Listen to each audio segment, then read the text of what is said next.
City FM 90.3. Nor are such statements necessarily supported or endorsed by the owners, managers, or advertisers of the station. While we encourage all to share their opinions, we do not support any comments that may slander, discriminate, or otherwise offend anyone, and we insist that you refrain from any such statements. Fellow citizens, near and far, join Newrish Nital on Sugar City 90.3 for Fear No Favor. Where is one? Where is the cancer Pandora now come out for war? Tune in to 90.3 on your FM dial. Log on to sugarcityfmsankits.com or download Simple Radio app from the Google Play Store. And join Newrish Nital every Thursday night from 8 to 10 p.m. as Newrish Nital tackles the issues and take your call. Fear No Favor. Every Thursday night from 8 to 10 p.m. on Sugar City 90.3 FM.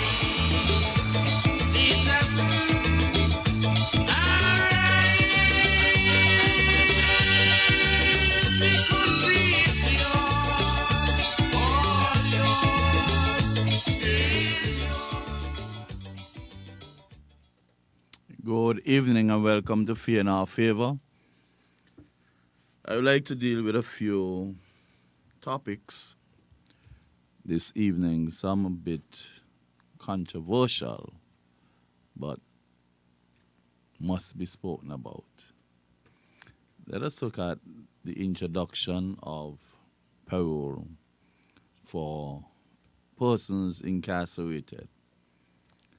We are aware that there's a particular mood in our island in reference to some criminal activities taking place amongst some very small groups in our country.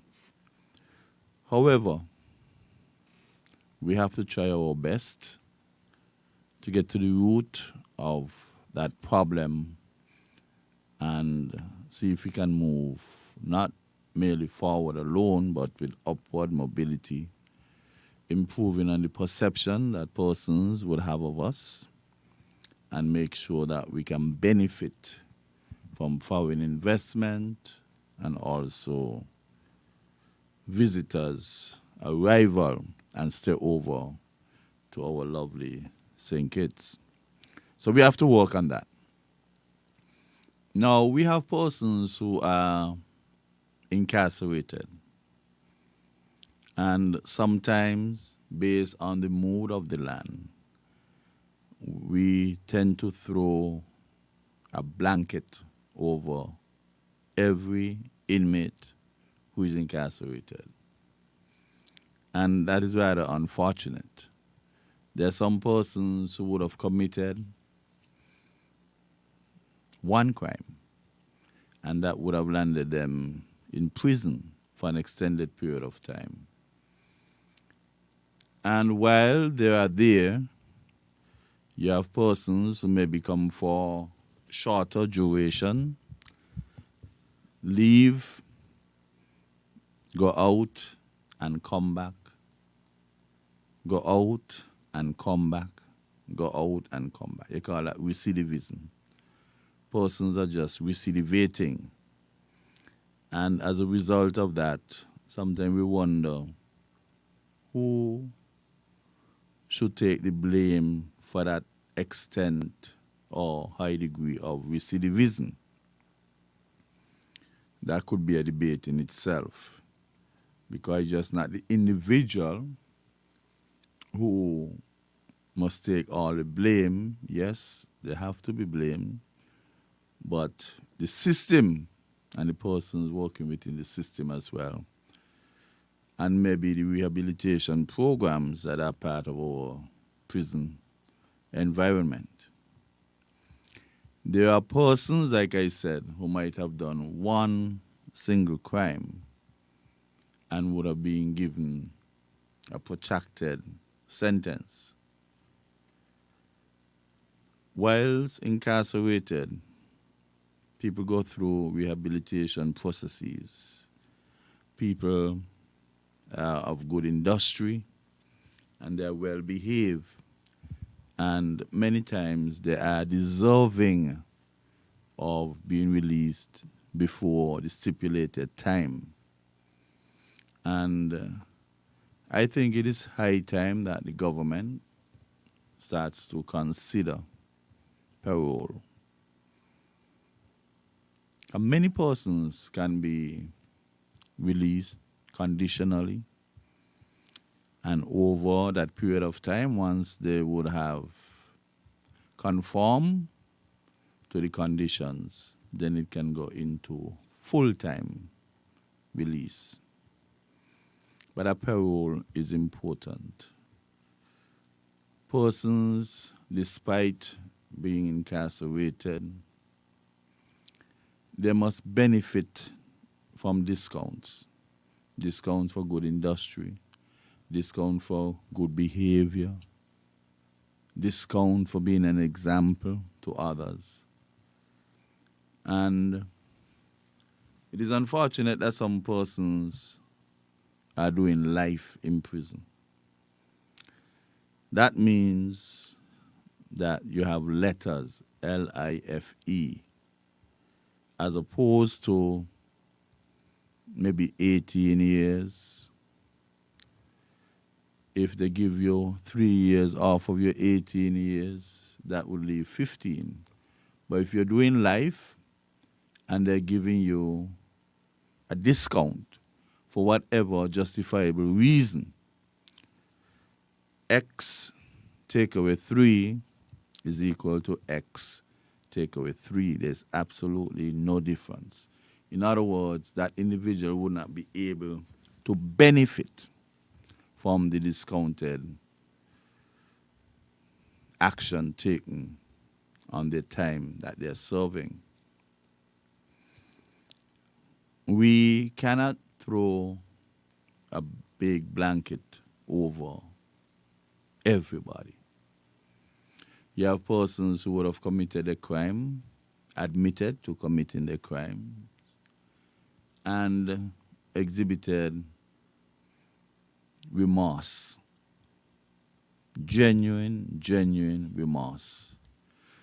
And to make matters even better for them with respect to the prison resume is that they would have gone through the necessary metamorphosis and changes by way of biblical studies, being counseled, and just merely reflecting on things that they would have done, why they ended up there. I always believe that if somebody is sentenced to, a judge might decide, well, 6 years imprisonment, that would result from a 9-year sentence because, you spend 2/3 of a 6-year imprisonment. Part of it is payback time. So let us suppose it is perceived that 3 years out of that 6 or 4 years out of that 6 is basically sufficient punishment because you have committed a crime against society. 4 years is deemed necessary for it to be considered payback. The extra 2 years, in my opinion, is for rehabilitation efforts. If after 4 years, within a matter of a next year, somebody would have shown great improvement, I think that the extra year that is there for rehabilitation purposes could be given as a discount and allow the person to leave after 5 years. I'm just putting that situation out there so people could understand what I'm talking about. Part of it is for rehabilitation. If you give somebody a 2-year rehabilitation implied statement or penalty, and they show great improvement within a year, I don't think that the extra year would be necessary. Or if there is doubt and the person cannot get a discounted bargain to get them out of prison before the extra 2 years, then maybe after one, if you have parole, you release them conditionally. They have to meet certain conditions. So you would release them sort of semi-release, like if you want to call it that, because it's still under some conditions that would have been placed in the document that is providing you with the parole. And I don't think as an advancing nation we should continue just having people over the prison incarcerated when there is a preponderance of proof that they would have rehabilitated to a very great extent and were ready to be reintegrated into normal society. Some people get some very long sentences,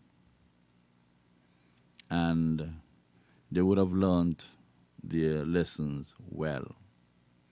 They would have had ample opportunity to reflect on whatever happened in the past, and they have become industrious. They would have developed skills. They would have attained academic achievements. They are giving back to society by coming out and imparting their knowledge, or having persons going in and imparting knowledge to them, or even the very officers, because we have inmates who are way better qualified than most of the officers, and they are assisting some of those officers to build their academics. And I think it is only fair that they be rewarded in some way that is tangible and can be felt. Taking off a few years off of the remaining sentences would go a long way, because it's all about mindset. You see, if someone is going to be on his or her best behavior, but there is no reward by way of reducing the remaining time, it can send a very poor, discouraging message to those who might have wanted to be considered on a parallel basis. When they see that Tom is over there, and Tom is a model inmate and not getting any discount from the remaining time, they might feel, well, it doesn't make sense that I even try to behave. It doesn't make sense that I even try to educate myself. It doesn't make sense that I even try to acquire some kind of skill. And it can diffuse throughout the prison population. And you have persons unwilling, because Tom, who is such an example of an inmate, a good inmate, is not benefiting anything. You could have halfway houses. You can say, instead of coming back to the prison, you go to this house, you'll be policed, you'll have greater freedom than if you were actually at HMP, fully incarcerated. And you can work from that halfway house. Of course, we'll have staff there to help to build these people. Because you might be surprised that persons who are incarcerated, some of them might not have seen the streets for 5 years, 10 years, 15 years. And it can be very awkward, very, very awkward. So this halfway house would provide an opportunity to have that void fill so that they can at least get closer to the reality of going back on the streets. Some people take it for granted, but a halfway house can be very, very valuable. I can recall when students started doing exams, they go to the training complex and they were invigilated by Pastor Ben Brown. Many of them were very excited about doing that. And one of them came up to me and he said, "Boy, I feel like the street was moving from under my feet." That is how long he was incarcerated and was not basically trusted to be out, going out to work. And that's the kind of impact that it could have on individuals. And he performed, but he related that particular issue to me. And then you start to look at the psychology involved. Look how somebody's psyche might just be messed up. And of course, you know that the food on the outside, they might have better options. Not to say that the food in there is terrible. It would have gone through some improvement throughout the years. But every opportunity that an inmate had to get something different from what they've been getting over the years was very welcome. And at that juncture, I think I made arrangement, I made a request that maybe family members could come and provide them with a little lunch. At the, like if they had 2 papers, the break they get the lunch. Or even if they had 1 paper, they could have stayed and consumed their lunch because it was like a benefit, a reward. You take your time and you develop yourself from an academic perspective. Then you are slightly rewarded. There was, there's a little joke that maybe I should share. The guys were hanging around waiting for the second paper, feeling well excited about having performed on the first paper that they did. And they're just hanging around, they're eating their lunch, hanging around. So family members were coming, dropping off their lunches and everything else. And this inmate said to another one, "Wow, what lovely configuration," and that the lady had quite a nice shape and everything. And then apparently the officer who was in charge heard him made the remark. And the officer said to him, "You know who she is?" He said no. And the officer said, "Boy, that is your sister." So then the officer called her back, and he had an opportunity to hug his sister and say hello. These are things that people would go through after not seeing your family for so long. You don't know who is who. And as much as he was rather impressed with her bodily configuration, there were restrictions to his admiration because it was his blood sister, mother, and father. But he had no idea because he did not see her for a very, very long time. And there was the classic situation where my good friend Remy Gums, I consider him a very good friend of mine. This is a young man who got a 2 in English and decided he wasn't satisfied with it, and he was re-registered to have it retaken, and he got a distinction. I think he was one of the few inmates who might have been able to get a government job upon leaving the institution. And he called me one day and he referred to me as the optimum pedagogue. He said, optimum pedagogue? I said, what's up with me? He said, boy, I got good news for you. I said, what? He said he fried an egg. And some people might see it as, well, that's something simple. Somebody in kindergarten could fry egg. But he was so elated about having used the stove to fry an egg. Because he was part of the children home compound. And I think he was serving a 15-year sentence, which would come down to 10 years. So him down at the children's home, he didn't go to stoves and he never experienced this sort of thing. So when he experienced it when he went out, he was very excited about having fried an egg. You know, and I saw it psychologically, I looked into it and I said, wow, that was good therapy for him. And I tell him, congratulations. And he said, boy, Optimum, I got to admit something.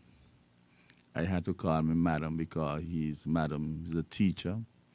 He said he had to call her a few times to get instruction as to how to operate the stove.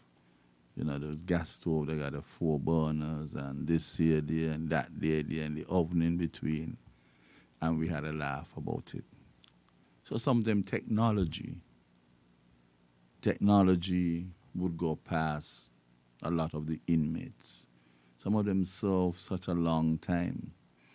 I think there was an object one time in the prison, and this guy, a guy from Newrish, they told him that it was a telephone, and he started putting it by his ear, and the guys them laughing. And he said, man, hush them, and hear what the person saying, but it was a million miles from being a telephone. That gentleman was in there for a very, very long time. Over 25, close to 30 years. So technology would have gone past him. And these are the psychological impact, adverse psychological impact that an inmate would have to experience. So sometimes people feel like they're just incarcerated, eating food off of taxpayers' money, and people just look at one side of it. One side of it. But the mental impact that these things would have on inmates is just amazing. Some people would be in an awkward frame of mind, have mental issues, and do things that would cause them to end up in prison. So they would go to prison with mental issues. You have some, whilst incarcerated, develop mental issues. And I'll be honest, there are some doctors who don't feel like they're up there if they're asked to go to the prison to provide services to the inmates. And that is rather unfortunate. Very, very, very unfortunate. Many doctors feel like these people committed crimes and should be last on the healthcare list. There are times, I think there was a time when about 3 to 4 months, no doctor visited the prison. No doctor visited the prison. How could you treat human beings like that? When you go to prison, they're asked to be kept there for safe keeping. You're sent there for healthy keeping, safe keeping. So you have to do everything to maintain the health, safety, mental safety, physical safety, not because you're inmate. You have to be taken care of. And when 3 and 4 months would have gone by, and no doctor attended to those inmates. I really felt aware for them. I went to the gym one morning and I saw an associate of Dr. Joe, and I asked her for his number, and she sent it to me, and I had a conversation with him and tell him that no doctor would have visited the institution for a while, and that's kind of awkward because you have people there with non-communicable diseases and they needed attention.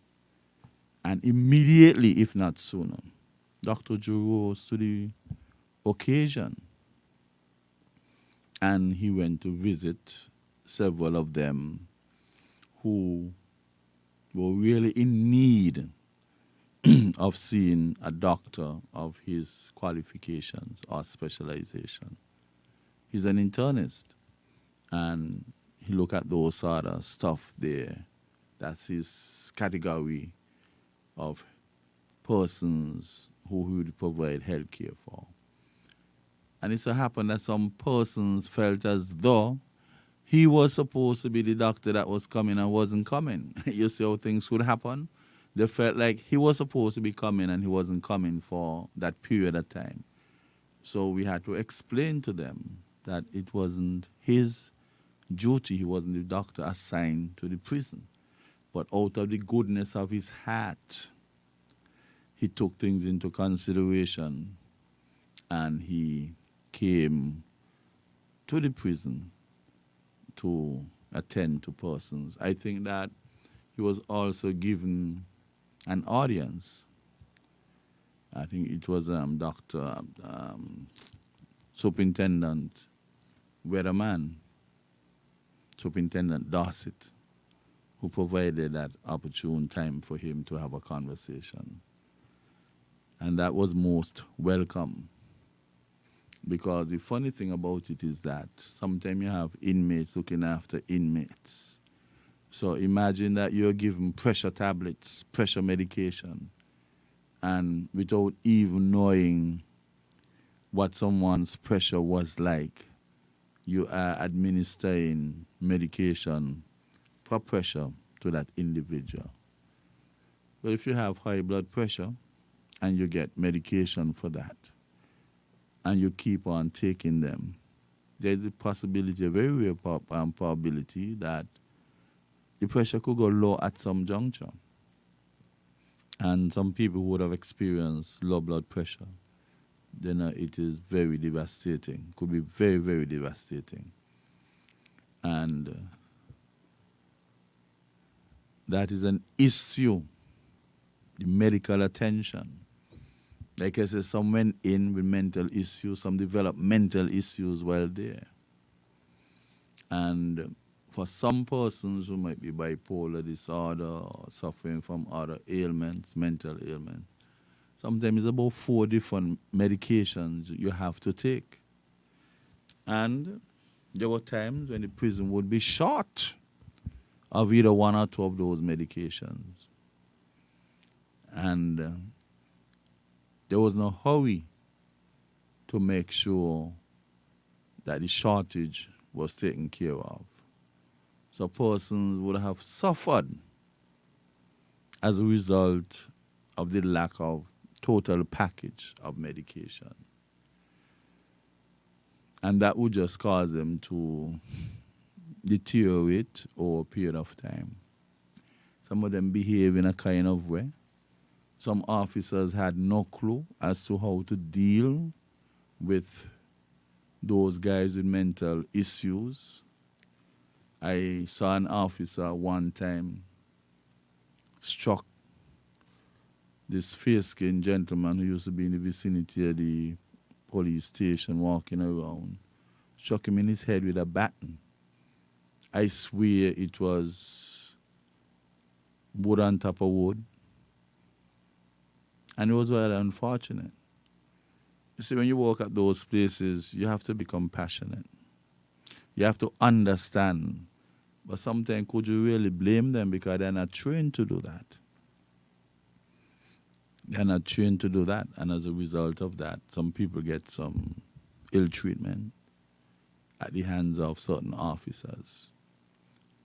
Some of them just don't care and do what they want to do with an inmate. Others just don't know better. And you have a whole diversity of treatment to the inmates. The officers then would have to understand that persons are sent there for safe keeping. If you have people there with mental issues, you must provide the necessary medication to keep them safe, keep them from attacking people, keep them from getting into fights. You have to do your best. You have to ensure, the administration at the prison would have to ensure that whatever ought to be there for the medical treatment or part of the pharmacological treatment of these inmates would be in ample supply. Would be in ample supply. And sometimes you don't have a psychiatrist come in there. Sometimes you have a general practitioner. And it is rather unfortunate because when you have mental issues, general practitioners are not supposed to, just like out here, they cannot prescribe medication, only the psychiatrist can prescribe medication. Well, in there, you're a general practitioner, you're not supposed to prescribe any medication for any inmate with mental issues either. They are people. So we have to be mindful of that. Send the appropriate specialist to look after the inmates. And doctors would have to be careful of uttering unguarded speeches or developing unguarded narratives about people. You don't remind somebody of the crime that they did and threaten that you shouldn't really be looking after them. That is not professionalism. If an inmate is in a health position where they would need a surgery, they ought to be operated on with extreme care, just like any other person. They are human beings as well. And that is why when I had Dr. Cameron Wilkinson as part of my program, we spoke about that. And he did say that he didn't see incarcerated and non-incarcerated when somebody is on his operation table. He's a human being and had to provide the best possible professional service. And that is the attitude that you must have. That is the attitude that you must have. Sometimes you look at a person rap sheet, all the sentences, all the wrong they don't do, and you use it during the sentencing phase to decide, well, how many years in prison you must give this person. And a lot of judges do not have any sympathy. But there's a story of a judge in the U.S. where this guy had a rap sheet that could have gone around the world twice. Done do a lot of stuff. And the judge had an opportunity to send him to prison for a lengthy time. And the judge said to him, I'm going to give you an opportunity to make good your life. He was supposed to go to prison for a protracted period of time. The judge said, I would give you an opportunity to make good your life. And guess what? The guy utilized that opportunity. And it was that same judge who gave him the opportunity, was called, was utilized, was engaged in calling that same ex-convict to the bar. Because he did a law degree and he did his LEC, everything, and he got called to the bar. That same judge was engaged in calling of that ex-convict to the bar, and they hugged and tears up and down the place. You know, so sometimes you just have to have compassion. Try to understand somebody. The Bible says 70 times 7. I don't know if my maths is right, but that's about 490. Forgive and forgive and forgive and forgive. You don't know at which forgiveness point you will get an inflection of bad turning into good. You must learn to forgive people. We are not quite a forgiving society. And maybe that is why you have so much violence. Because some of those same guys, as they come out and try to reintegrate, the surgical discrimination that is dished out to them, make them formulate their minds that these people ain't care anything about us, and we ain't care anything about them either. So you're going to be reverses them. And that attitude towards persons who are trying to get a second chance in life, or even a third chance in life, that attitude would have polarized our population throughout the years. People are always wild to remind you of the unfortunate situation that you might have been in. And even when you do your best to rise above that, they pretend as if they forgive you for a while. And you only have to be a fly on the wall. And you hear it from the persons who are pretending so much, the hypocrites who are pretending so much to have forgiven you, It is just amazing. That is our society. So now our country is polarized. The peace effort came along to basically dilute that adverse impact that was being placed on those guys, and many of them would have transformed. But then you still had a few whose coping skills were not the strongest and the best, were not optimum in nature, and might have succumbed to societal pressure. Would have succumbed to societal pressure.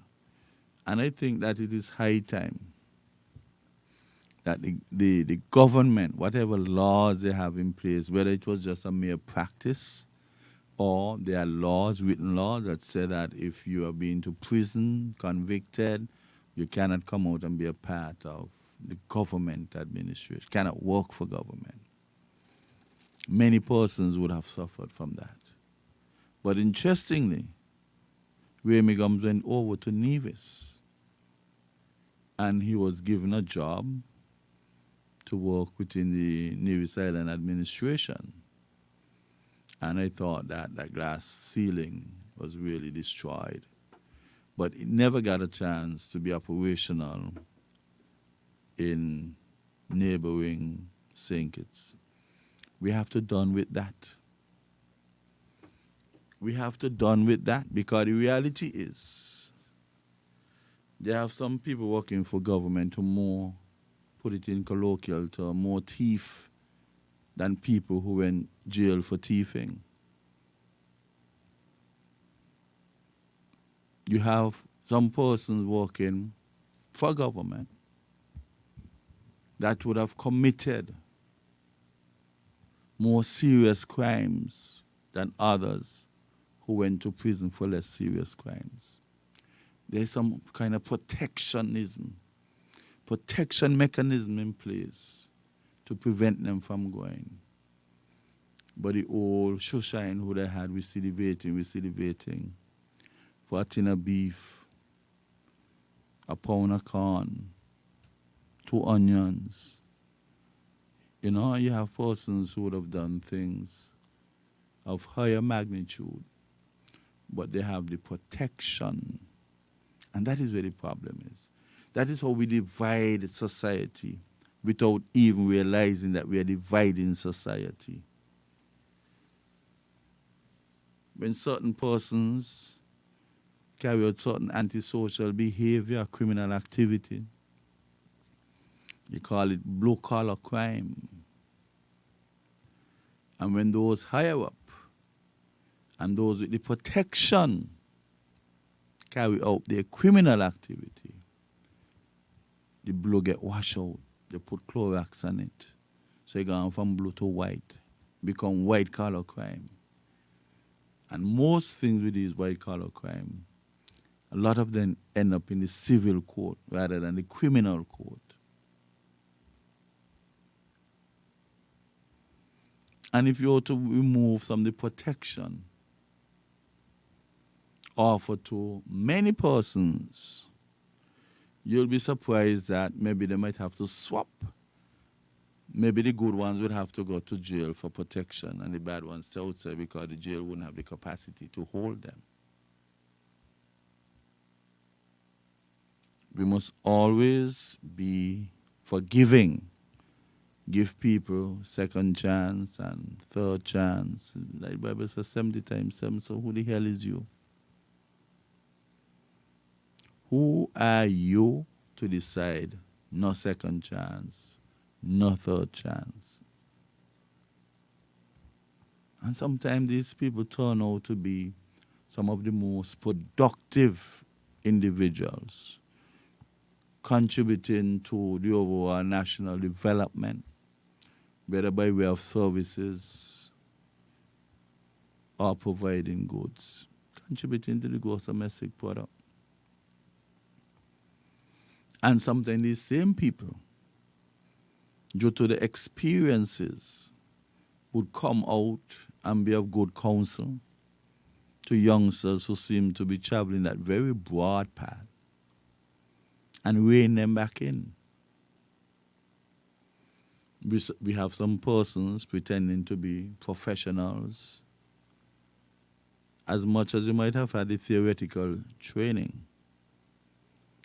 Sometimes you don't have a clue how to effectively communicate with persons who are on the broad path. And even if you had it, they don't listen to any and everybody. There have to be some sort of bond, some kind of association. Because some people, they talk down to individuals. And when persons would have been categorized as a result of polarization, it is very difficult for somebody to come from under the next umbrella to indicate to them that they care about them. If you did really care, why are there so many umbrellas, main umbrellas? Why me and my boys, me and my dogs, me and my bitches over here under this umbrella, and you and the others over there? We allow them to use terminology that would be self-degrading. Dog. We never try to cut them out and put them on a better pathway. You refer to a sister as a bitch, and our society would have embraced that. How could we do that? So all our young ladies, that is how they're being referred to by our young men. And society made no effort to provide intervention and discontinuity along that path. We just accepted it. No, it would have spiraled out of control. You want to know what can be done. And the real thing about it, if you do not know the story, you cannot understand the journey. You have to be there from day one, incrementally understanding how these people moved along, understanding at what juncture they went that way and you went the next way. When I say you, mainstream society as opposed to the polarized, negative connotation attached to people on the other side. We would have worked diligently, believe it or not, in creating the environment that we are now in. It will take a lot to change it, but you must have the right players, the key players, opportunities. Opportunities. Talk. They need opportunities. And do not tell me that they can go to the banks for this and the banks for that.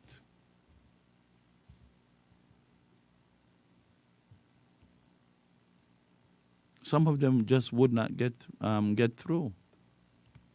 They need guarantors. Birds of a feather flock together. So if I don't have it, quite naturally, my brethren would not have it. Would not have it.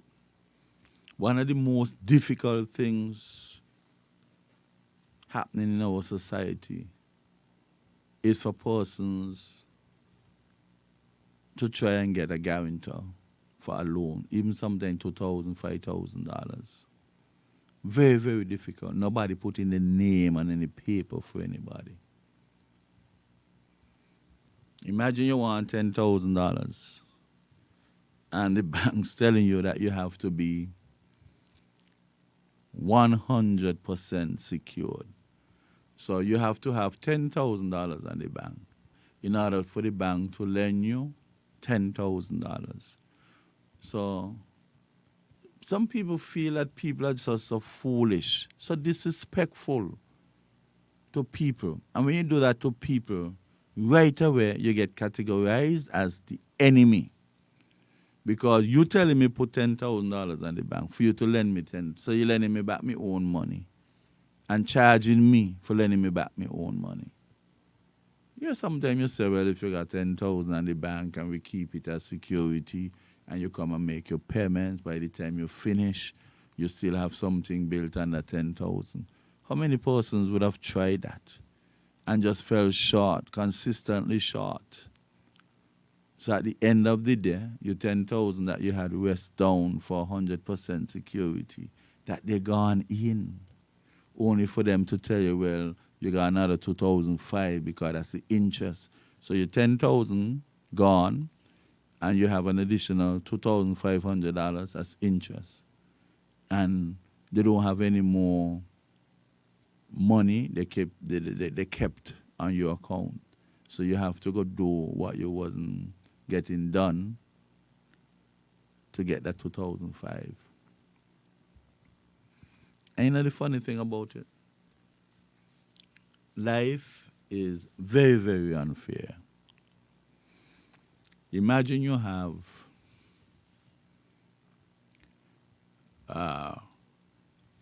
100 persons. Or let us say just 10 persons for the sake of that. And each one had $10,000 on the bank. They do not have sufficient to get a loan. They can't get a $15,000 loan.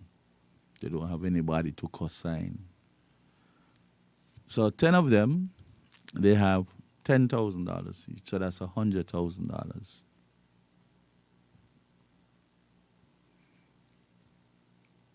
Now, they cannot get loans. But up comes this person at a higher strata or stratum in the stratification of the social environment. And they want $80,000. You're taking $80,000 out of those poor people, combine 100,000, and lending this person 80,000 out of the 100,000 of these poor people money. Gone with the 80,000. But the individual poor persons could not get a loan. And that is only a scale down example. because you have a lot of poor people who accumulatively would have put on quite a good amount of money in the bank. And you use poor people money to finance the richer people's loans, make money from poor people, money that they had saved, and you pay them a 2%, a 3%. When you're charging the rich people who got the poor people money, 10 and 11 and 12%. So you're making a fortune from the savings of poor people. But you're only paying them $3 out of every 100. Society just need to shift. They need to wheel and come again and be fair to the poorer people. We got to be fair to the poorer people. Unless this we are polarized in so many ways. You walk in a place as a Rasta. You try to get a job. They don't see the locks on your head. They don't work out long time. There's no way you're coming in here with these locks. Anyhow, they don't want to make it too obvious. So they carry you through the procedures. Lovely interview, you answered everything nicely. And then the supervisor whispering the manager, you ain't coming in here, you know. Not in here. And that would go on over and over and over. And you know what happened? They take advantage of the fact that the Rastafari community believe in eating from the ground, growing the provision, the vegetables, everything. They're using that to say, let us offer them some assistance in the field of agriculture. That's just a technique to say, boy, it's out in the ground where you want to die. No office in town. No office at all. Absolutely no office. You might have one or two sparsely employed. But those are just statistical outliers. They don't genuinely want to embrace Rastas.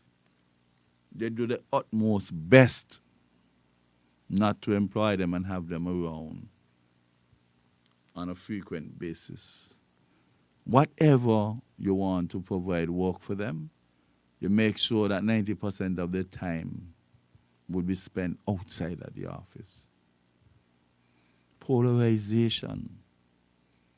Polarization is so many different ways. And then when you add up the impact of these diverse polarization in our society, the kind of negative results that is effectuated, you blow your mind.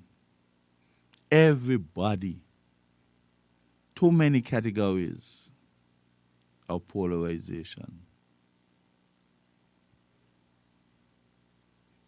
Too many categories. I think that there's a need for a chamber of industry and commerce for the small businessmen, guys who are trying to get off of their feet. That is important because many persons who seem to be trying to make concerted efforts as small businessmen or entrepreneurs in the embryonic stages. I don't know. I have never gotten any indication that the Chamber of Industry of Commerce is supportive enough to provide some buoyancy to these people that they can float around for a sufficiently long enough period of time. I think they have a set of them who do what they have to do for who they have to do it for. And the small persons, ambitious, trying to get off the ground with business ideas, put it into action, I don't think they have the support. You might go to the bank, they might have a special that you get this amount at 2%, 3%. But then when you reach out there and trying to make the attempt, the kind of suffocation that people's effort go through, most of the time do not get the business up off the ground. But yet they have financial obligations to the bank. They need a chamber of industry and commerce for the non-elite businessmen and women. We cannot continue like this unless there will always be this disparity. And disparity would lead to disgruntledness amongst our people. Now, frustrating it could be you take a loan to do a business and it only lasted a month or two, but your financial obligation going on for 5 years. Where is the help? The level playing field is what is the problem. You provide equal opportunity for people to go to the bank and get loans. That's good. But what about accommodating the purpose for which a loan was taken? That's a whole different story. Opportunity is not the issue. We are getting around to that. But how can you facilitate the pathway so that the maximum can be had from the capital that you're going to employ? I have something in accounts we call return on capital employed. Profit over the amount of money you put into the business times 100 over 1. Capital employed, return on capital employed. Check out a lot of those persons who tried and ask them the percentage of the return on the capital they employ. And that is why they had to fade away. Fade away. We can do more to help people who are making a big effort to help themselves.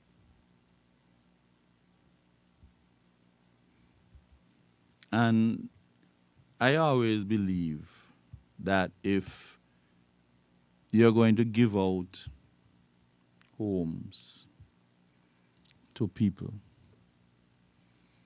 and you categorize persons based on their revenue, income generation, and you have a projection over a period of time,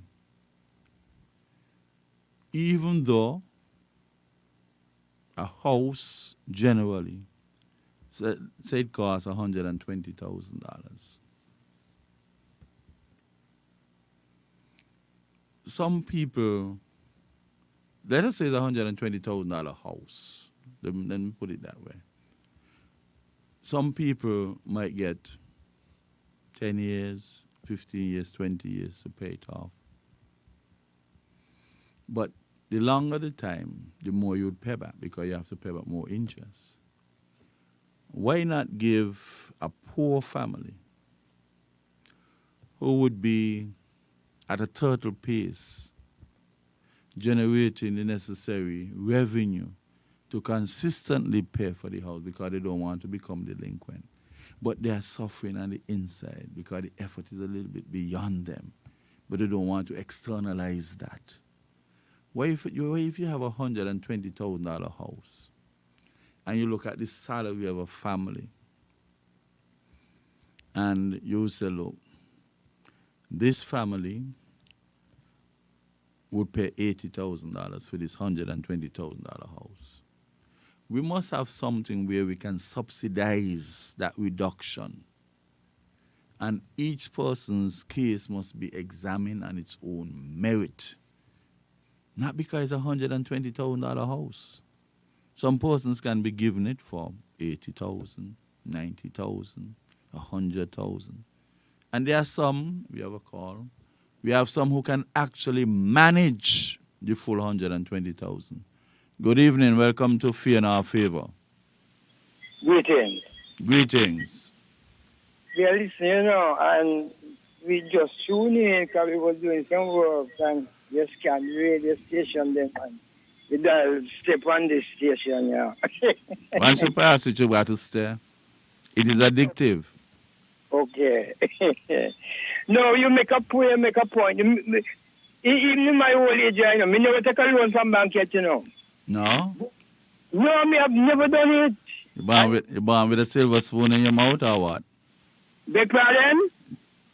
Did you born with a silver spoon in your mouth? Born with wealth? Really, me just try myself a live without doing it. I try to take a loan from what they call it, the little cooperation, what they call it, the little co-op them. Yeah, go ahead. Yeah, the co-op. The point that you was making about following through with the necessary assistance to make sure that the business that one overtake or undertake is successful. It is very important, and that void there, it is a dreadful void, man. It needs to be filled. Yeah, you're correct. But of course, because you are setting up people to fail. Precisely. And then now they still have to do this paying back. This is terrible. It need to fix. And the point that you follow through with concerning the house, dealing with people with the houses on a one-on-one according to their level of income. That's right. But of course, that is very important. You bring it down to 80, I say even 50, because it's 100, so carry to half. And it's 120,000 or whatever, carry to half, carry to 50, 60. Yes. Because it is still money, yeah? And who can afford the 120 or the whatever?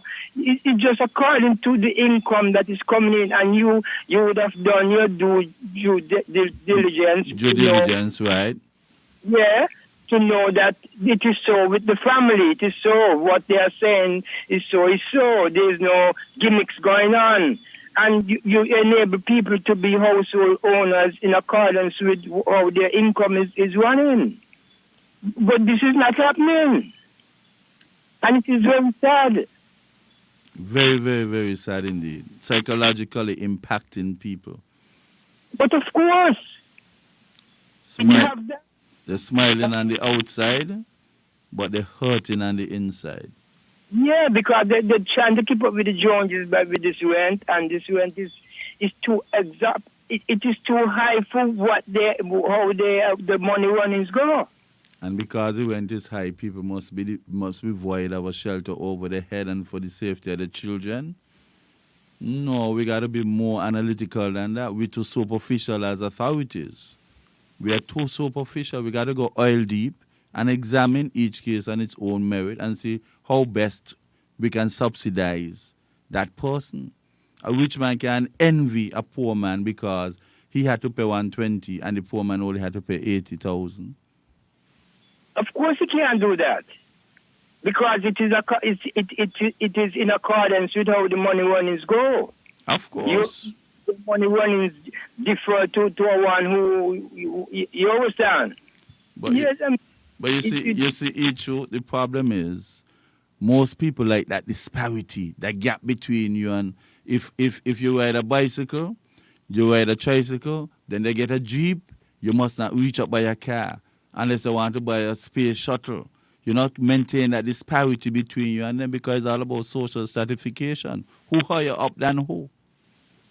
Well, listen to me. That is very dangerous, you know. It is very dangerous. It is detrimental. It is genocidal. Yeah, we cannot build that way. We cannot continue like that. You have a 4 and 5 and 10 bedroom house. I have a piece of land beside you. I only want a 2-bedroom house because I don't have much to go further with respect to accommodating people. And you letting me know I can build a 2-bedroom house beside your 10-bedroom house? Why? I mean, you know, it's like human beings. Some have 10 head and some have one. Some have some things wholly per hand and wholly per foot, and some have two. And it's terrible. And you know, I blame these kind of flexing solely on. We keep saying it, you know, and we're not going to stop saying it. Once the right faces, In the right places. no. Once the right faces is not in the right places, you know, it won't be success, you know. And the successes that we are talking about is right across the board, you know. Yeah, but things evolve. Things evolve, and sometimes you use what you have to achieve what you want. You see, sometimes you might not be the most appropriate of a face in the right place. But then if you produce the flexibility, you can get it work to a certain extent. It's not always absolute, either you're right or wrong. There might be some areas where 50-50 could work out and be benefit to people. But that is not even happening neither. That, of course, is not happening. I'm happy that you're calling because I have a charge against you. I listened to you on a program this morning.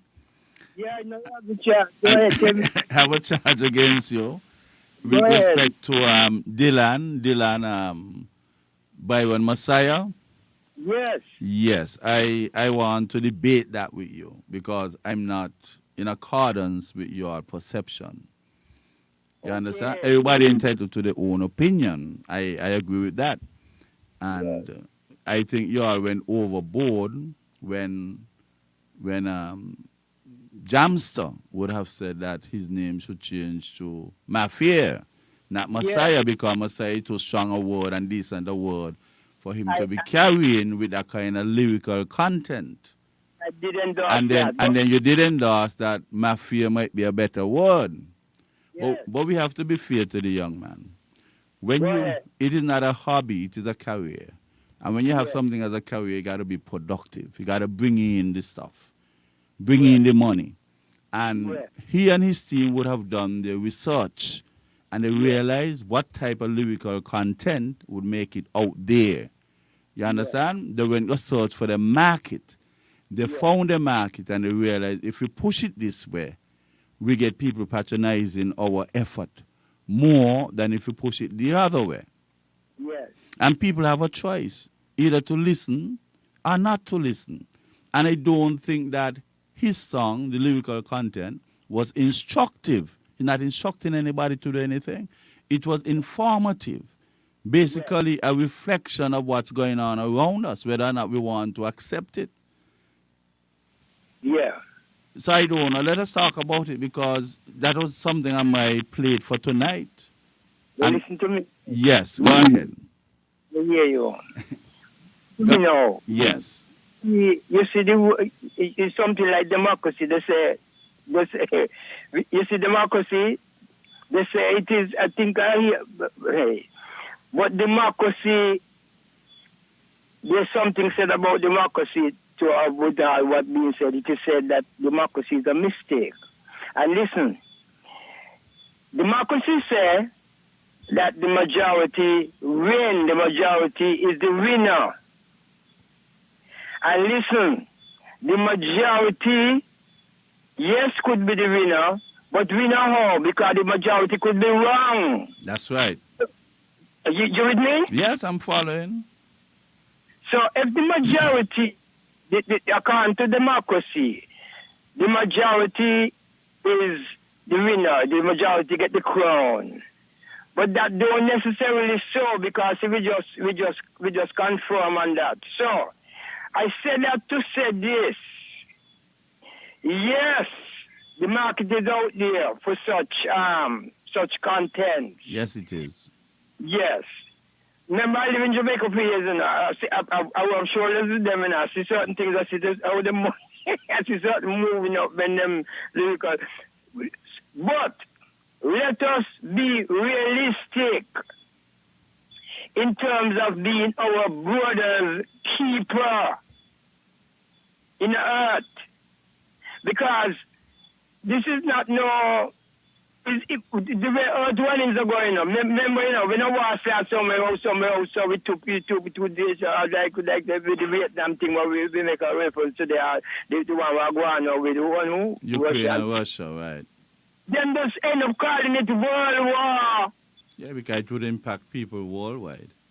Exactly. This is the same point concerning the lyrical contents that could be informative and reflective of what is happening, but you still have some minds out there. You have some elements out there who are just lurking to hear, like, for instance, the Guyana situation. Yeah? Yes, we did with Pastor, yes. Yeah. The school children who born down, yeah. One person is responsible for 20 lives so far. Yes. Now, this person could have gotten that thought on their own, as well as they could be influenced That's true. by whatever. So we have to be careful in the world that we are living in together. We are inhabiting together as a human race. It's me take call out it now. As I'm conscious. Yeah, but let me say something to you now. You indicated that the content, lyrical content, might incite people to take up guns and do various stuff. Whatever. Okay, yeah. that's a possibility. But what about how guns got here? We don't manufacture guns here. So why should we be fearful that our people here, our young men here, would take up guns? Why we don't blame the Americans who allow their guns to leave America and reach our shores? You understand? And why don't we blame the government for having those porous borders? Things just coming in. You have some people who you do not search their bags, government officials, you do not search their bags and everything. And maybe some of those same people will utilize the opportunity to sneak something come in. You understand? So we have to start doing it. Search everybody. Regardless of your status, search everybody. And we should not be afraid that our young men will turn to violence by picking up guns when we ought not to have had guns around here in the first place. So why we don't put the rap on those people for allowing guns to come in, and then after somebody hear the lyrical content, they get an opportunity to pick up guns that ought not to have been here. So the debate is not balanced. I agree with you. Donkey said the world on level. But you know, say, that day you're opening up, what do they call it, can of worms? Yes, can of worms, yes.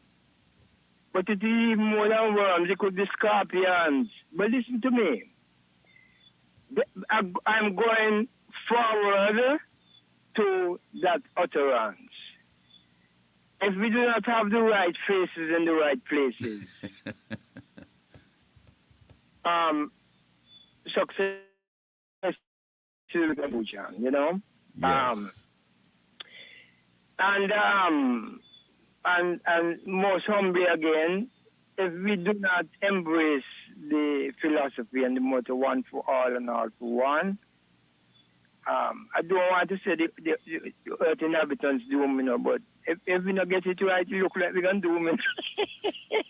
No. Well, we can try because as time goes by, we are evolving, we are learning. Life is a learning curve. No. So you ought to learn about your next step forward based on the one that you have taken before. You have to be guided by that. Indeed. Concerning the young gentleman here, we are happy for his success in reaching out to the audience that he's reaching. But as we said already, and we're saying it again, of the 100 of the 10,000 of the 100 people that endorse and listen and observe, you can find one or two who will be influenced in a negative way, right? And that is in every sphere. Look, you have Yes. politicians. You got gang in parliament. What? Them is the biggest gang. Hold on. You're getting me hot now, you know. You see that gang, hey, when me hear them talk about gang, you know, my brother. You see political gangs, we call their violence is polite violence, you know. They murder without shedding blood, you know. And they have immunity, But of course, parliamentary immunity, even though there's a case that suggests that they can be sued. A lot of people don't know about it. We got to do our research. You can't say what you want about people when they are not there to defend themselves or for you to be cross-examined. them use the tongue to murder people behind, whether they dare yes or not, all in front of the face, when they know it was or raw. Them keep shedding, them keep murdering without shedding blood. So much so that the kind of things where them go on with, they want to make the blood shedding and the cold-blooded and the bloodletting look like nothing. No, me serious. But They have it in church. They have it in church too. Some pastors look how the pastor there asks the people to starve themselves to death and they would go to heaven. I think the 100 and something persons would have already committed that suicide. polite violence, using tongue. And the same thing we're talking about with the entertainer. The book of James saying that the smallest member in the body, the tongue, it can set the whole course of nature upon fire. No, we wish the young man well, and even though people are gravitating to those lyrics, so you just use the word, we are asking for balance. We have writers in our midst. All me is one. Me write from since me 7 years old. Any song he want put together, me can put it together. And there's others who can do it. And I'm sure him have people around him as a youth who reach to that level and connect with the place where he's born, because them not listen to me now. You see Jamaican singers, them artists, them they not play, no, them eat, drink, everything, music, you know. Them take them craft serious. I am proud of the young man. He used to be a student of mine. You're serious, yeah, he used to be a student of mine. And I think that he has bank accounts here in St. Kitts. So maybe some of us are going to the bank to get loans based on the amount that he might have had there. And that could only get even better for some of us. What about remittances? He has family members here. So we have to look at the wholesome picture. Yes, I agree. I'm looking at the wholesome picture. But anyhow, there's certain things priceless, and we wish all the best, and we don't know, we want to elevate out a certain condition that we're in as a people. It's time. Me said the other day, me talk to my farmer virgin them and tell them it's time every farmer be a millionaire, you know. Yeah, but look at how the Rastafari embracing the concepts and everything pushed forward by politicians here today. Several years ago, no politician wanted to have anything to do with marijuana. No politician. All of a sudden, they are embracing it. And we're not complaining about that. But we're complaining about Dylan Byron Messiah and his lyrical content. What about the lyrical content and narrative that the politicians had just a few years ago? They reminded you that they were doctors and it's nowhere they would support the pushing and pulling of marijuana. You understand? All the leaders then would have been against that. But all of a sudden we're embracing. And I'm saying if we follow that trajectory, we all would embrace Byron Messiah sooner rather than later as well. Mm-hmm. Because if we could go through that drastic change, and by the way, Rastafari would like to be a part of the policy making, maybe by the narrative they call into programs, and because you call into programs and they listen to you. You understand? Well, what about getting involved in politics? Why Rastafari do not want to get involved in politics, but when the politicians them start to do their thing, they start to tell them what angle they must take this from and that from. You don't think they could form a Rastafari party, or Rastafari don't believe in taking part in politics? Well, the political thing with Rastafari is a non-political stand, but there is Rastafari who will participate individually still, you know. It has happened in lots of Caribbean islands, even Trinidad had members of parliament. In Australia, they had members of parliament who was Rastafari, and many other parts of the world. The thing is, though, is that it's a long story and it's deep. You see the people. It's not just with Rastafari, but the people. Rastafari is likened unto a new faculty of interpretation. And the masses of the people, wow. My brother, I'm talking to you and I'm looking at a huge Centipede? Huge. Almost long like my hand. Centipede? Yes.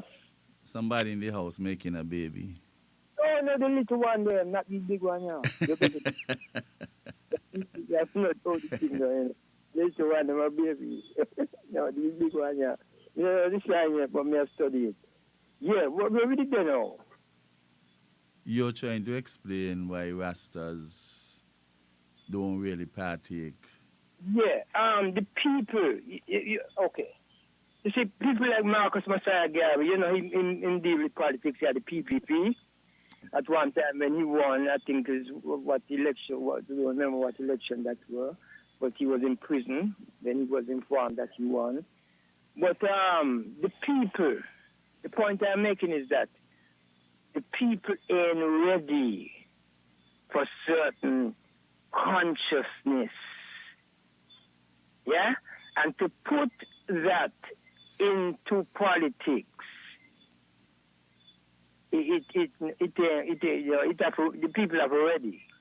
But why if there's a Rastafari movement, you Yes. feel if you grade it out of 10, what mark would you give it in our federation? And I'm going to tell you why I'm asking. Because Rastafari would have been surgically discriminated against from a very long time. You remember Right. the old Yago Victor Eddie who couldn't go play cricket in certain places because he got locks on his head. You got Rastafari who a lot of employers do not want a part of the institution. So they pretend as if they're supportive and give the Rastafari a piece of land to go and thing because that is the natural lifestyle. But they don't want them in the office. Why the movement can't get that thing shaken up like a seismic shake and get them to change that perception that they have overall of Rastafari in our federation? That's a good question. Not much Rastafari working in offices. I Yes, know. and they love the ground, you eat your provision, your food, whatever.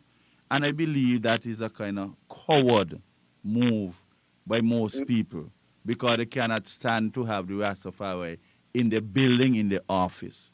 You understand? And that is hypocrisy. You go for an interview with your locks on your head, they don't work out that he ain't coming here to work. And it's been going on for years. Why if you have a movement, we can shake that misconception and that societal position to get it changed around? Yeah? Why you can't go work? Why if a Rasta man go work, he got to cover up his hair with a 40 yards of cloth and all kind of nonsense? When you have people now putting things and they hear from Brazil and all over the place. You understand? Dead people here in the head. Why a Rasta man who grow his own locks? Why is he scorned in our public spaces?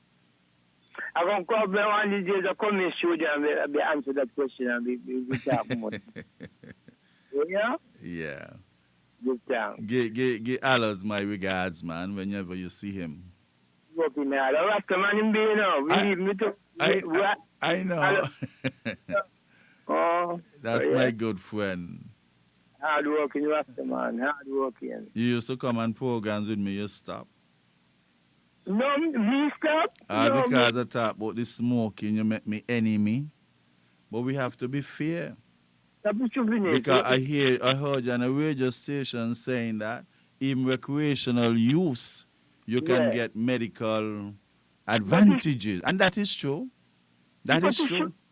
Yes. But how can you find a designated area for Yes. people to smoke. I mean, they have so many ways you can utilize the marijuana, but the smoking, of course, there's no membrane barrier between the nostril and the brain, so you get there faster. But how Yes. can you, in reality, create a designated area for smoking? Isn't that like a designated area to just park up a vehicle, A vehicle is an object, you can't move from there. But smoking can stay one place. Mm-hmm. What do you think about this designated area for smoking? Depends on what. Depends on how it is set up. It can work. They got smoking lounges in. There's models. President has been set. It can be done, man. Yeah, but the wind direction could change. The smoke Yeah. and diffuse. Like I said, it's not a vehicle you're parking up in a designated garage. Yeah, me understand. But remember, it's a step up from the smoking in the crowd. And, yeah, it's a step up. We are So it's basically less harmful. Yeah. Still harmful, but less harmful. Yeah, well, they will get there done, with all of the obstacles and with all of the ism, schism and whatever, and the pussyfooting and whatever, and the conspire blind, Here we using words, I like that nouns that you just created. You say conspire blind. Because we used to say conspiracy. And we're not seeing anything because we're blind. So you say conspire blind. That is the chain of thinking, right?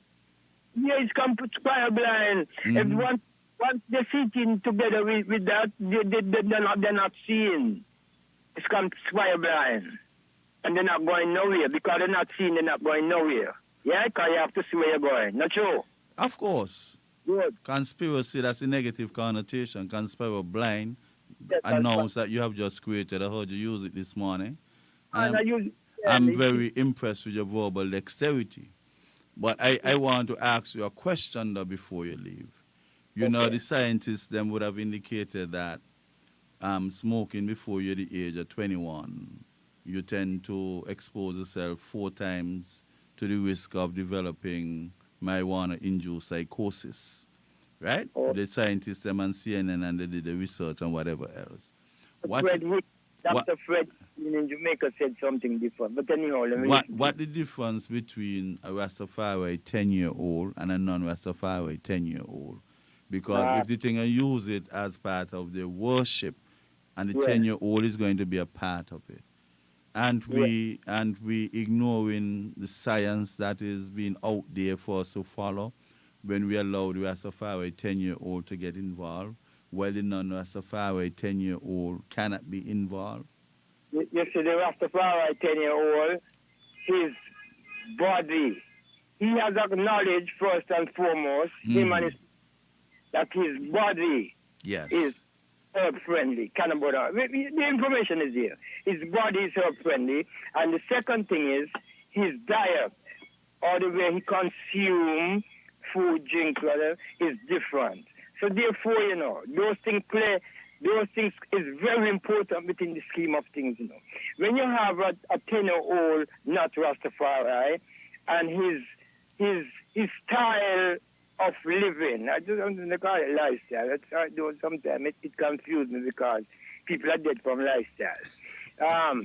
Is different. It's a different thing. The 10-year-old Rastafari youth, because of the liberty of Rastafari, because he got some children will live Rastafari in the home, and when they go out, them get influenced and then do this and do that. He got some children who don't do that. They keep the liberty anywhere they go. So that means their bodies, the temple of the Most High, set differently. So therefore, in using the herb, those kind of things where you talk about there, that ain't happening to no Rastafari picnic. Don't do it up. I'm very serious about it. I laugh twice a year and you produce the first one. the month of June. Oh, yeah. We want to bless up all the June born them, half of the year, summertime, you know. Yes, but listen, the struggle is real, and the struggle is very real, and we really need to have solidarity with each other struggles. Yeah? It's very important. It's compromise. We have to live together. No man is an island. And thanks for joining me up concerning the youth. We wish him all the best. And we just want him to consider the whole heap of violences, which is not worse than the polite violence, you know. We have said that, you know. The whole heap of bloody violences, bloodletting, cold-blooded, that is going on around us. And it's not pretty, you know. I mean, some people will say, like when Wells used to tell me one time, some people shouldn't burn, you know. They come in the earth, like. But somebody will say differently. Somebody will say, yeah, from you in the earth, you were supposed to come, you know. And people are just that thing. You know, say me hate that. I mean, you know, me don't understand why human beings. That's the reason I want America to know. Why mankind? Yes. There's a choice. It said, according to people's religious and spiritual connection, you know, but Christianity, they say, even though there's a lot of faiths that hold on it, it is popular, right? And it is said, the wages of sin is death. Is death. Plain like that. It ain't going on a corner. And then he go on to say, the gift of God is eternal life. So, why people cling to the wages and not the gift? And even when they pursue, even when they say they're going to attain the gift, they have to get the wages first in order to come back to the gift. Something confusing there, man. Yeah, it's discombobulating, yes. Yeah, man. It says this is the gift. The gift of God, eternal life. That means eternal life means eternal life. And then now it says, okay, in order to get this eternal life, you have to get the wages first. You have to take the wages first. And no, something ain't right. Give thanks, my brother. Blessed love. Yes, nice hearing your voice, man, and thanks for your input as usual. And thanks to keep the messages coming out. You know, you see you see me talking about Rasta. You know, say you're Rasta man, though. Yes, man. Yes, me a Rasta. Yeah, just put your Rastafari. You think we don't know? Black man head. Who ain't, but I'm a Rastafari.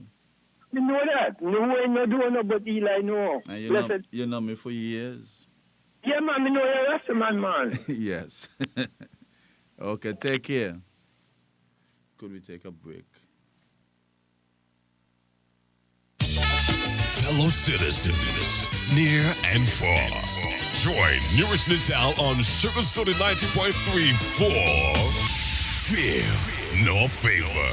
Where is man? Where is the cancer man? No runner come out for war. Tune in to 90.3 on your FM dial. Log on to SugarCityFMSankits.com or download Simple Radio app from the Google Play Store. And join Newrish Nital every Thursday night from 8 to 10 p.m. as Newrish Nital tackles the issues and take your call. Fear Nor Favor every Thursday night from 8 to 10 p.m. on Sugar City 90.3 FM.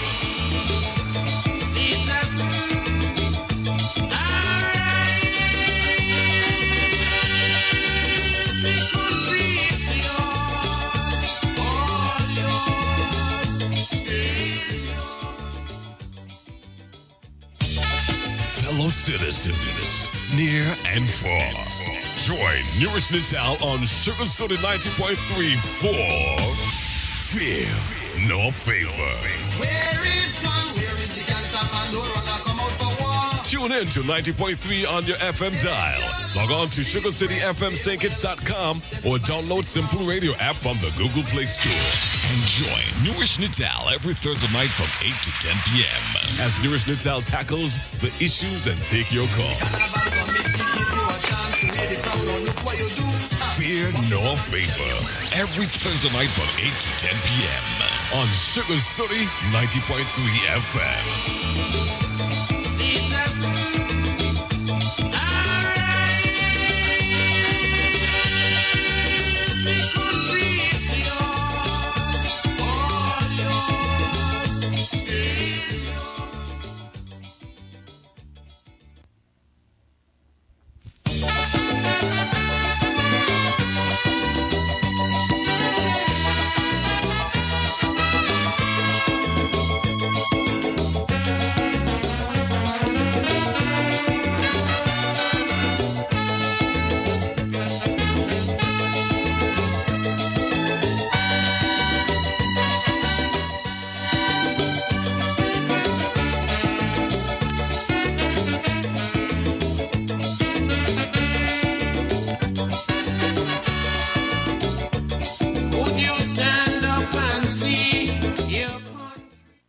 Good evening and welcome back to Fear Nor Favor. Now, I would really like to congratulate Dylan Byron Messiah. I think that the young man would have sublimed, and I want to give him my strongest support. As a matter of fact, I would essay or try to bring him on the program whenever he is on island, because it is necessary that I have a conversation with him. I truly want to extend my appreciation for the levels that he would have reached. And despite the little Sinkish Jamaica thing, I think that he is more Sinkits than Jamaica. Everything in him is 95% Sinkits. You see, you're talking about marketability. Sometimes you have to make certain associations so that you can, like a volatile liquid, just get into the realms of that altitude that can give you a bird's eye view on others. And he's been wise. He has a nice marketing team, and I think they're doing an excellent job. An excellent job. Some of us do not like some of the lyrical content, and we have to try to do a comparative analysis. Try to understand the purpose for which he's going in that particular direction.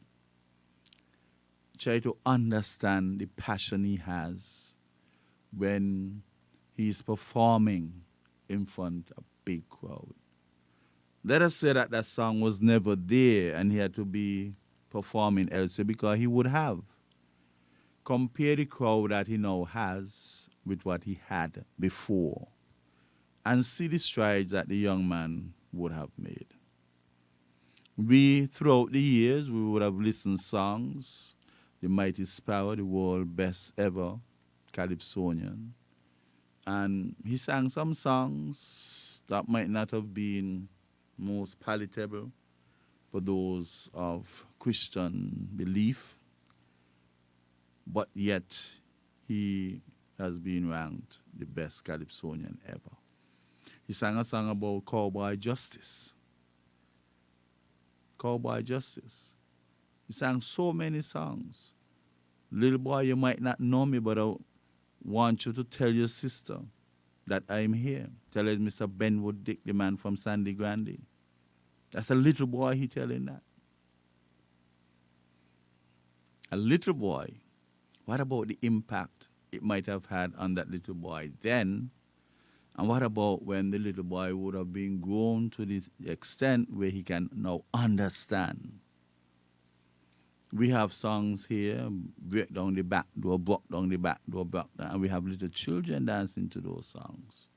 What you think would happen? Because these songs are saved and they are played many years after.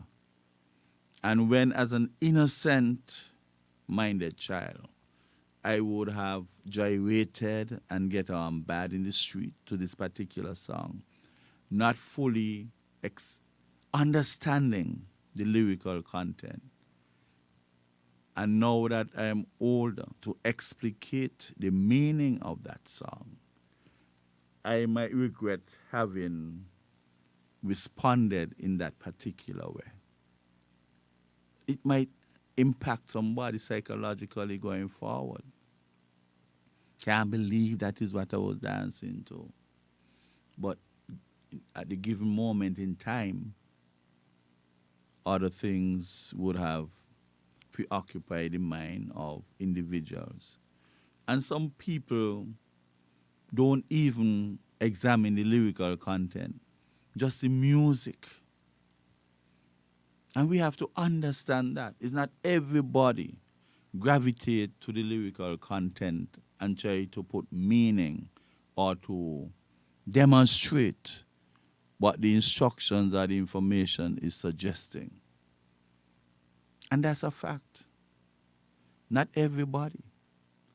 Some of us listen to Spanish songs and we dance all night. French songs, we dance, and we don't understand a thing by way of translating and understanding what the content is saying. So that just got to prove that sometimes it's just the rhythm, the beat, that can cause some people to move. And we must look at it in a more balanced, with a more balanced lens.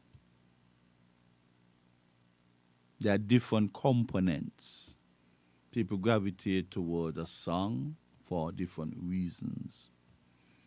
Some persons might have been classmates of Dylan or Byron Messiah, and they're just happy. They're happy for him. So they are dancing and appreciating his advancement.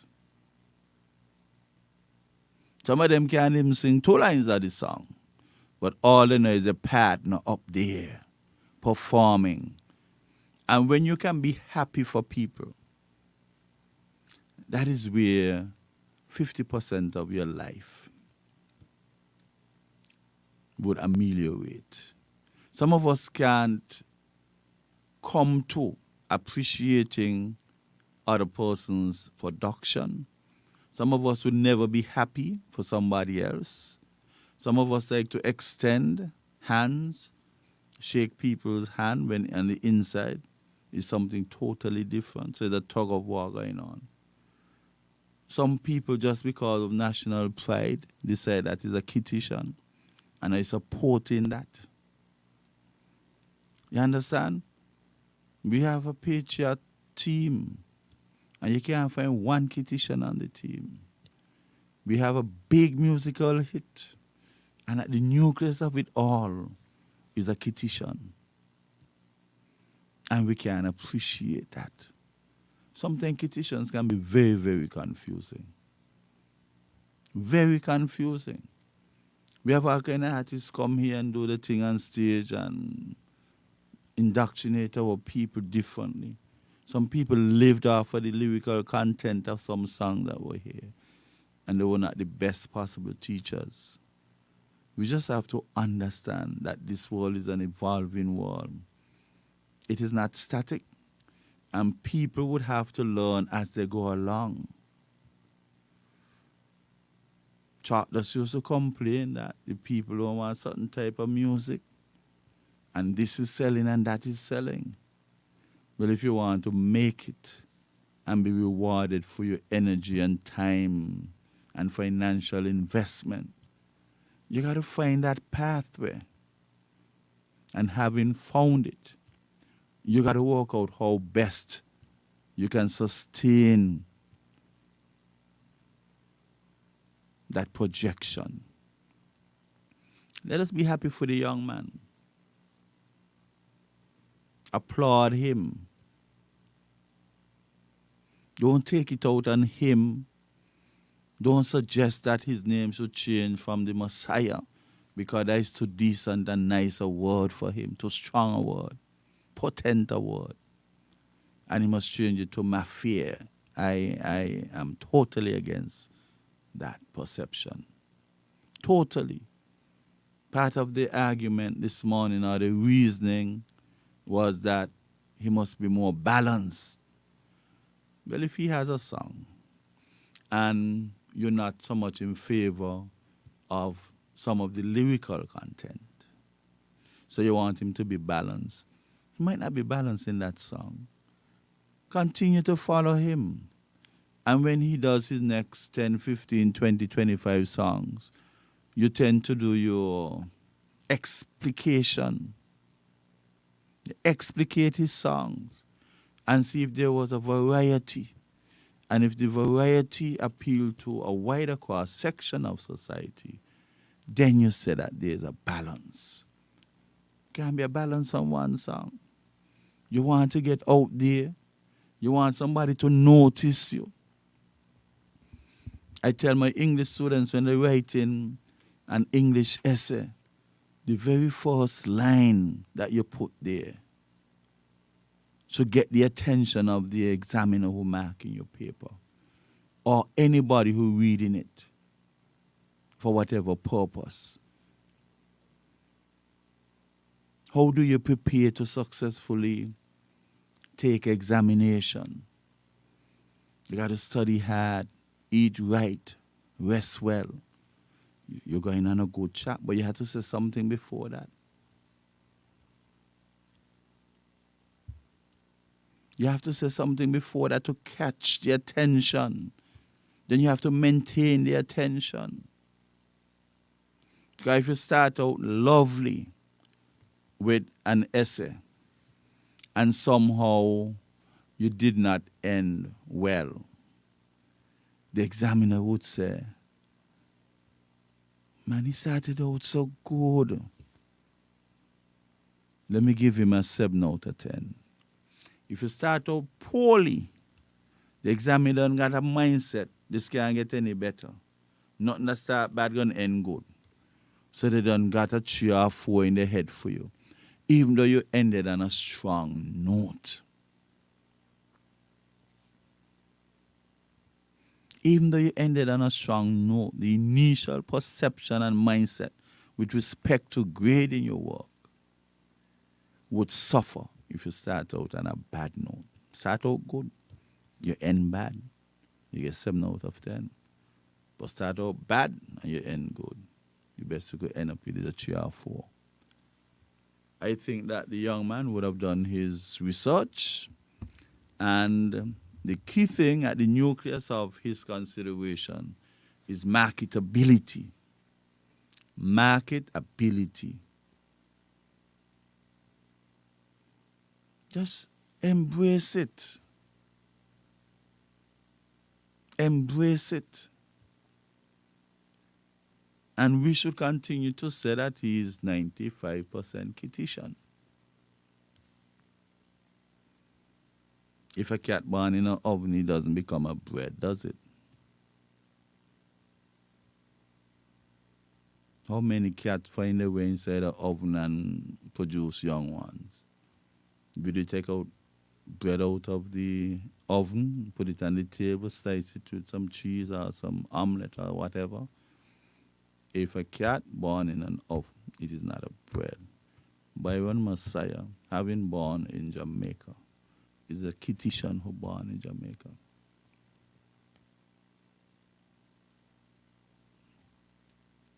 So we're happy for him.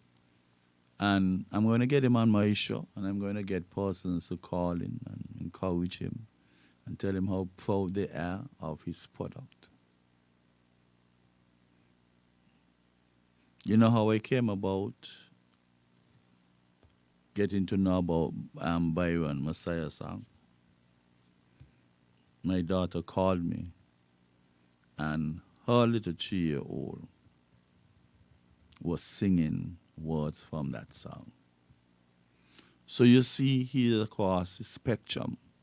She might not be fully understanding the entire song, but already he has the admiration and appreciation of a 3-year-old, well, now 4, made 4 on the 11th of May.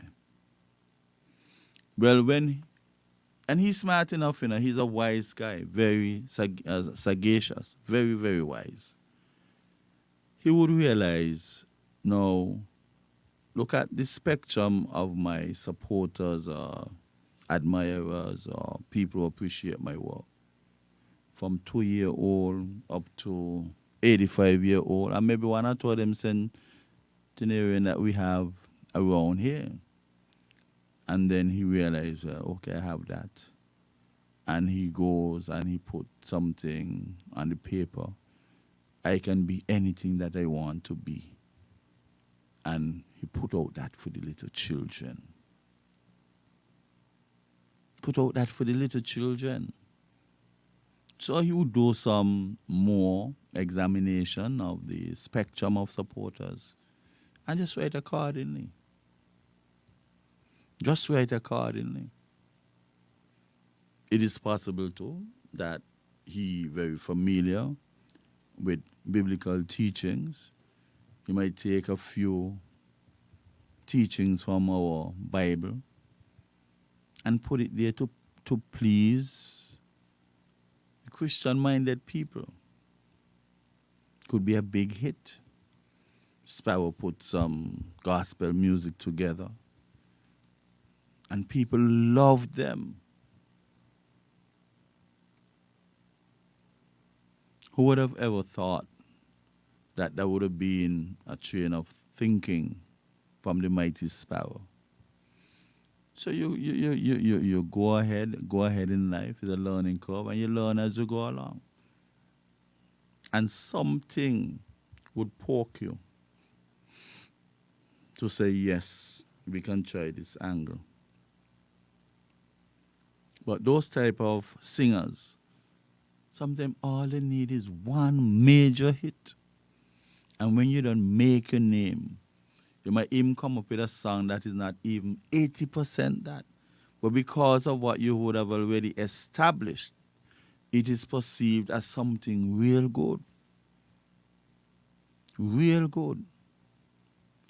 And I know that he would go from strength to strength. Just be aware of his trajectory, and if needs be, tweak it here or tweak it there. But as a young man, the key thing is marketability, and he's on the right track. Had he been here and trying to get some traction, and he decided, look, to have better flexibility, I would like to build a studio. Goes into the bank. You think as a poor little boy, they give him money to build a studio and buy the equipment and the apparatus needed. But now with the height that he would have reached, he can now come back and put down something and help in the promotion of other local artists. We have to understand people got to move. People got their own journey. And when they get at the helm of it, they now can look down and see who else they can help. Let's be happy for the young man. Don't ever go in public domain and try to humiliate the young man by saying he should change his name from Messiah to Mafia. We can't afford to be uttering unguarded language with respect to the young man. Give him our full support. If it is not palatable to you, don't listen. Don't listen. And if you have good coping skills and you could listen, and you do not want to live out the lyrics, so be it. And like I said, if some of you on different radio programs who feel like they might induce people to take out weapons, I think you're putting the cat before the horse. You must ask yourself, what ought to be done to stop weapons from coming into our country? And then there will be no suspense as to whether or not people want to live out the lyrical content and take up guns. Let us put things into proper perspective. Plug our porous borders. Search every single being that comes through our airport, and this will reduce the opportunity for guns to be coming in our country. Search everybody. Don't tell me this is that and you don't search, because sometimes those persons would utilize the opportunity to bring in what they have to bring in. And once we do that, to protect our port of entries, Byron could sing any song he wants without fear that anybody would be tempted to live out the lyrics. And let me push this plug. He's not being instructive. He's just being informative. Okay? On that note, we would end this program. We were supposed to have a psychologist on the program with me, but she would have indicated that she would need a next week to prepare. And we are hoping that what was placed out there on YouTube and Facebook of having Laverne Richard here in the studio with me talking about postpartum depression, we would have that discussion next week, hopefully. Thank you for listening. The opinions and statements made by the host and participants in this program are not those of the owners